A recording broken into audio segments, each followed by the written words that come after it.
Disney Plus, the Lazarus Pit of television. I missed Daredevil on TV. I actually missed him a lot. I didn't realize until watching the show how much I missed Netflix's Marvel shows, despite their, let's just say, mixed quality. In general, I miss this era of Marvel, when they just allowed random TV stations and streaming services to make their live action adaptations of Marvel characters they had no plans for in the MCU. You know, Netflix had all of their shit. I know it was kinda in the MCU, but nobody wanted to admit it, but let's just keep it there. ABC had Agents of S.H.I.E.L.D. and Cloak and Dagger. Hulu had Runaways and Hellstrom. Fox was doing all of their crazy stuff with their mutant-related shows. It was good times, actually, because despite varying levels of quality between all of these shows, every single one of them was different. They brought something different to Marvel adaptations compared to all the MCU was doing at the time. And actually to this day, we will never get something the MCU like Runaways.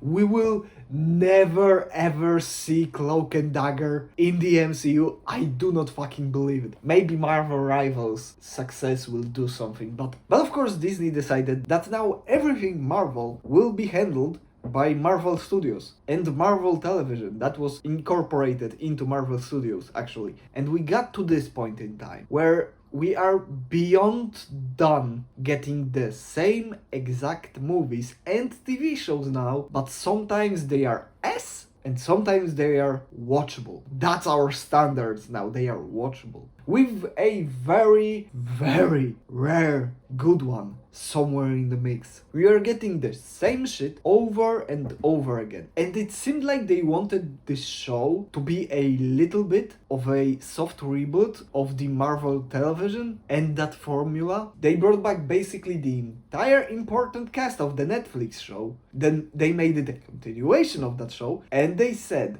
they wanted to keep the spirit of that Netflix show, including the R rating. At least once they realized that they have to, or the audience will start a revolt. So now, under the Disney umbrella, how are the adventures of our favorite devil doing? Well, I will say this. Until episode 8, including episode 8, I thought this show is amazing, but the final episode happened. Saying that the ending of this show is bad is like saying that a nuclear reactor may not be the healthiest place for a person to be situated in. A bit of an understatement, eh? Let me explain. Let's start from the first 8 episodes, aka let's start with the positives. Bringing back Charlie Cox to the role of Matt Murdock is one of the 2 best decisions Marvel made since the release of Shang-Chi. The second one is also in the show, by the way. He is still absolutely perfect in the role of Matt Murdock. He's able to carry both the serious side of Matt with his never-ending internal conflicts, self-doubts, and all the traumas he carries, but he also can carry being the absolutely coolest guy ever. He brought back his A game for this one, but now they allowed him to be a lot looser and I would even say fun, a lot more than in the Netflix version, which I do appreciate. I like the never-ending sense of darkness that the original show brought to the table and how fresh that was at the time, because I know that these days getting a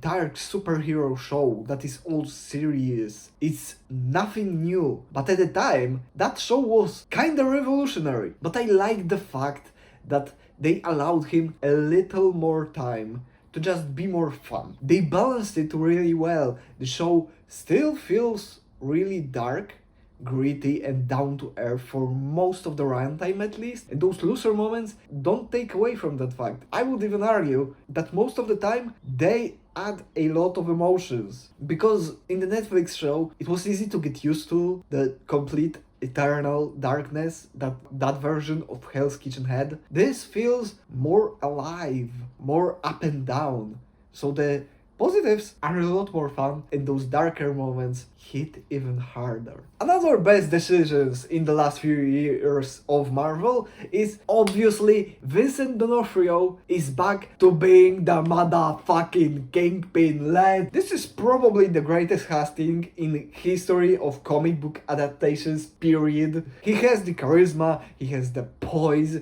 and the most importantly, he still has the aura of being the most dangerous man in every room he's in. At first I had doubts about them giving him the mayor seat so quickly in this show, but for the first 8 episodes he absolutely killed it in that role, combining trying to be the respectable face of the city with being the goddamn kingpin and trying to adapt at least a little bit to the role of a city official. It was actually amazing. I will give a big tirade later about how much they fucked up my boy Crazy in the finale, but for these 8 episodes he was perfect. Another thing that I absolutely loved about the show is how much they showed how multifaceted Matt Murdock as a character is. From what I remember, but it was a long time ago, so my memory may be a little bit finicky, Netflix's version showed, for example, Matt as a lawyer, or Matt without the mask, still doing some semi-Daredevil related stuff. Very rarely and very sparingly, which worked for that version of Matt mostly, but I really like that Marvel wanted to give us a lot more Matt Murdock, not just the Daredevil. Stuff like the Hector Ayala case or the bank robbery felt like they added a lot more layers to not only the show, but for the direction they want to take this version of Matt Murdock, and I loved it. While the man in the devil suit is very important and really fun, Matt Murdock the attorney is also a very fascinating aspect of this character, and I'm glad that they put a lot more emphasis on that fact. We need more layers to superheroes, not just them wearing a suit. I guess Matt is always wearing a suit, but not the devil suit. You know what I'm saying, right? So, for the most of Born Again, the good times were flowing. Characters were great. The action was really cool. The storylines were building really well. The cliffhanger at the end of episode 8 was chef's kiss. And that entire episode in general was just fantastic from second one to end credits. And then episode 9. And it somehow managed to ruin everything. And really, I'm not exaggerating. Everything. This may have been the biggest disaster in the history of MCU. This fucking episode. Worse than She-Hulk. Worse than Captain America Brave New World, worse than Eternals, worse than Iron Man 2, even worse than everything they are currently doing with Avengers Doomsday, which, side note, if this movie comes out good, we should throw a motherfucking parade. This movie has no right to be remotely acceptable. Anyway, just everything. It's worse than anything ever. Warning, obviously, spoilers ahead, I'm going to go in motherfucking detail because this episode pissed me off heavy. Let's start from maybe the worst thing that they did in that entire episode. How much they absolutely massacred, butchered, killed, and left him laying in public for everyone to see. My boy Kingpin. I love Kingpin. But you know what makes Wilson Fisk, the Kingpin, so much more than an average mob boss from the comic books? And what made him so good in the Netflix version? And honestly, for most of this season, it's his code. Wilson Fisk is a horrible person, a murderer exploiting everything and everyone he can for his own personal gain or what's in his mind for the better good. But he has standards. He had rules. For example, he knew that Matt Murdock is Daredevil for years. If I remember correctly, between the end of season 3 of Netflix's Daredevil and this show, there is like 2 years. So like, he knows who Daredevil is for like 2 years, and he never told anybody about his identity except Buck, because in season 3, I would like to remind you, Daredevil saves Wilson Fisk's life from Bullseye, as much as he hates Daredevil. And he hates him very motherfucking much. He respects him, and he shows that respect. In the show, when he promises Vanessa that he will not kill her lover from the time between season 3 and this show, because it's explained that he was in jail and somewhere, probably something related to Hawkeye and maybe Echo, I don't know, I didn't watch Echo. And he didn't do it. He tortured him. He kept him in a cage, but he didn't kill him, because he made the promise that he won't. He's a scumbag, but he is a scumbag with his own code, his own perception of what's good and right.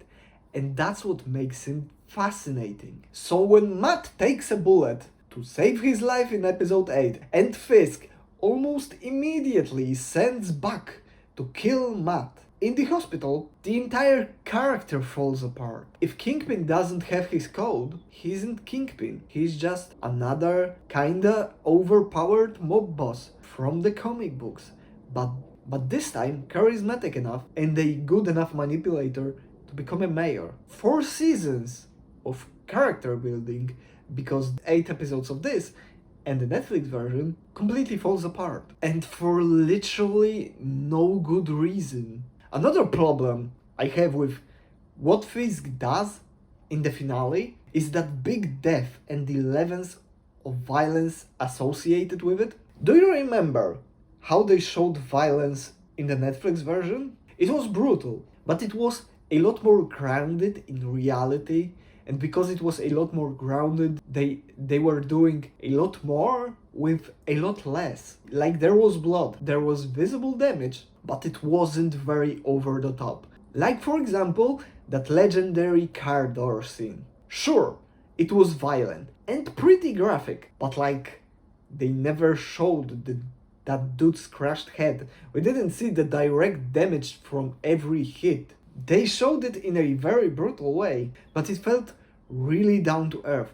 It wasn't a fucking cartoon. And they kept the same mentality for most of this season. Brutal, sometimes pretty graphic, but at the end, very grounded violence. And that head crash from episode 9 was the boys' levels of violence. It was late slasher sequel violence. They upped the brutality so much that scene felt like Michael Myers stomping on that cop's head, and that head spilling like a watermelon in 2018 Halloween. And listen, I love me a good slasher. My top 3 movies of all time are all slasher movies. Actually, that's no longer true. I recently saw Sinners. Sinners is my new favorite movie of all time. You should watch it. Especially if it's still in cinemas. Watch it in cinemas. I love some cartoony violence. I can watch it every day of the week, twice on Sunday. But it doesn't fit this show. It doesn't fit this very down-to-earth, grounded in reality show. It clashed so much with everything else in this show. I just couldn't. Another thing that was absolutely butchered in the finale, but I guess that's kind of a continuation of what Netflix was doing, was what they did to my boy Punisher. Since the end of that 4-episode arc from season 2 of Daredevil, I had a lot of doubts about John Bernthald's version of Frank Castle, but this episode made me realize that I hate this version of Frank. Because this Punisher isn't really the Punisher. He is Wolverine with a 9mm instead of claws and no healing factor. The comic book version, even the season 2 of Daredevil version of the Punisher, is a highly trained soldier and an expert tactician with a military-grade equipment. He wouldn't survive in a casual hand-to-hand combat with a superpowered individuals, and a lot of the time he'd whoop their ass a lot of the time in the comic books because he goes in with a 9mm pistol, an axe, and a war scream. He is always prepared, always has a plan, and he has probably the biggest battlefield awareness and intelligence in Marvel Comics in its entirety. This version of Frank Castle isn't a super intelligent war general and an expert tactician, he's an idiot. Motherfucker went on a potential army of fully equipped cops with no plan, no equipment. On the way, he somehow lost the shotgun he took with him. I don't know how, but he went out with a shotgun, he came in without the shotgun. That just happened. A one-handed axe, and literally tried to kill a small army of trained policemen who had guns, who had tasers, who had riot shields, Kevlar, all that, with a Glock 19, a one-handed axe, and no fucking plan whatsoever. Why do we keep making one of my favorite Marvel characters such a goddamn jabroni? Can we make him finally a real Punisher?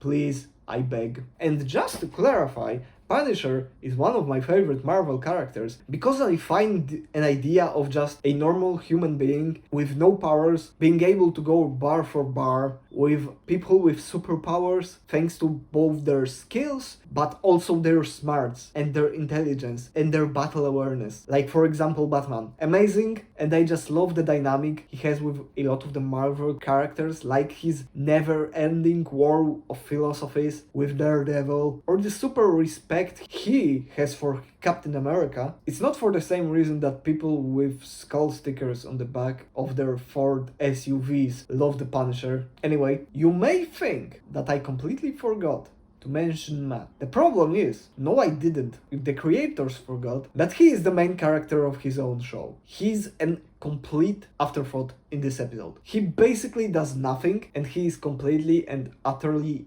useless for this entire episode. He does nothing of real substance and he is completely in the background in almost every scene he's in. Punisher is the main character of his team up with Daredevil. Karen is the main character of their team up. He is a side character to a bunch of side characters in this episode. Also, one very important thing that really pissed me off, that Daredevil and Punisher team up may be the worst Daredevil and Punisher team-up I've seen ever. The best part about their team-ups every time, is it the TV adaptation, is it the comic books, doesn't matter, is that how instead of a team-up, it basically quickly devolves into a three-way match, very quickly, because Frank wants to kill everybody, but Daredevil tries to stop him from killing anyone, but also still tries to fight the bad guys, so he has to focus at the same time on trying to beat up the bad guys and trying to stop a absolute psycho from killing every single person he sees in his sights. It's amazing, every time. That dynamic is always just the coolest, and in this show, Frank kills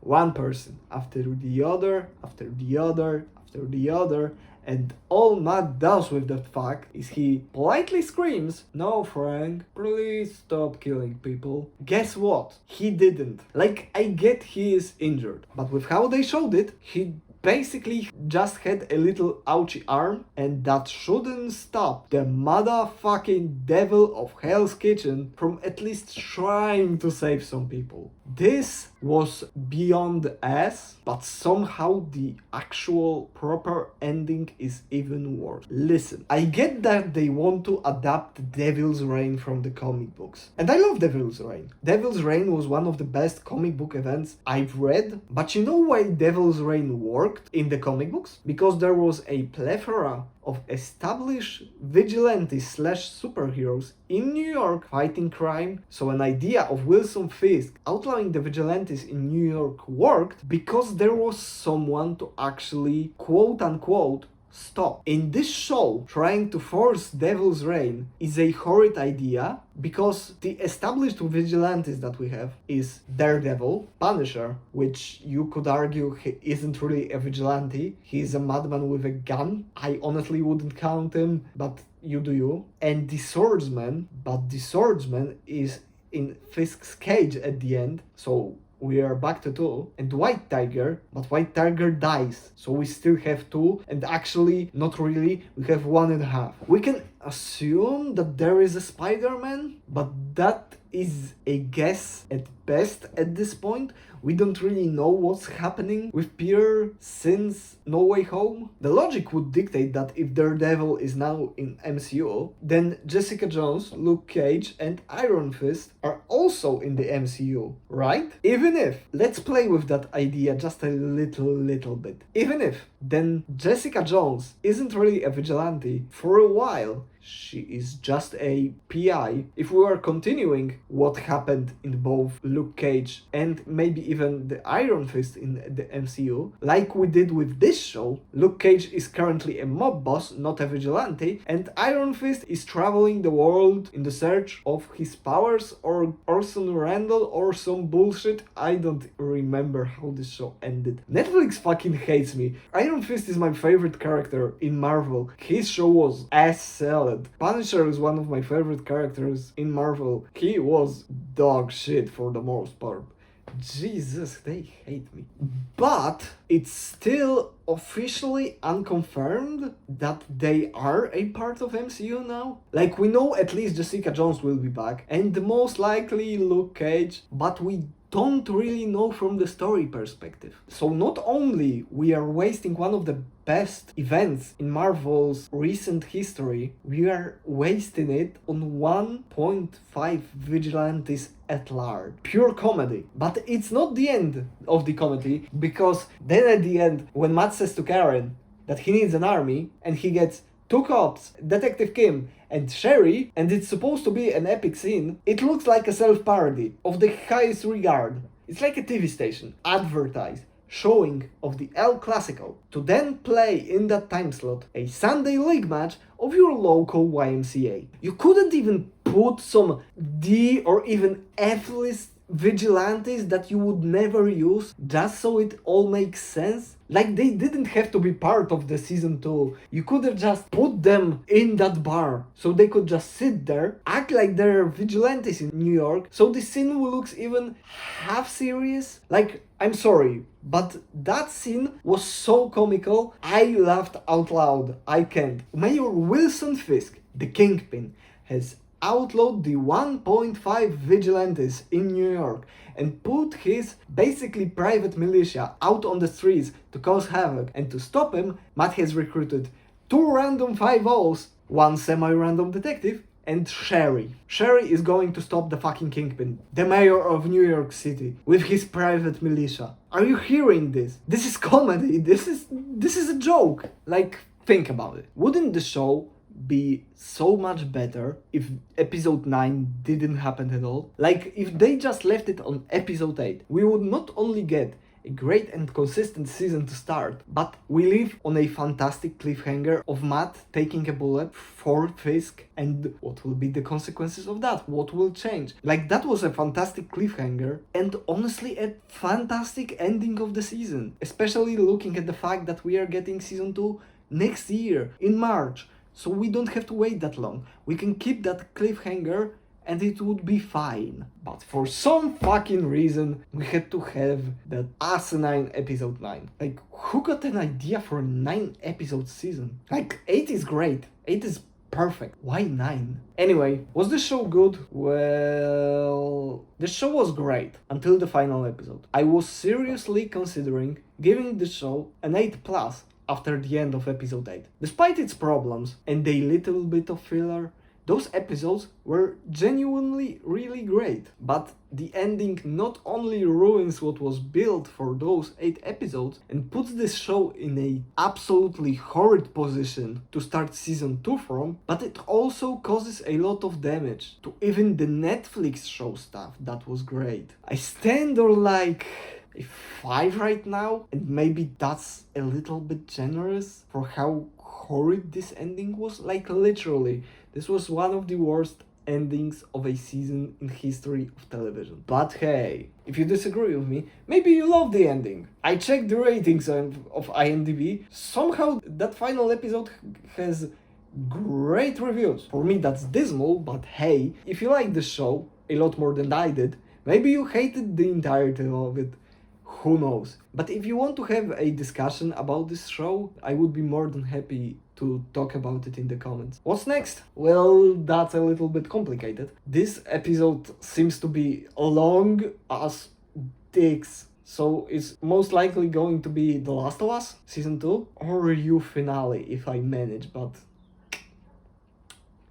hopes are low, both for the show and for the review.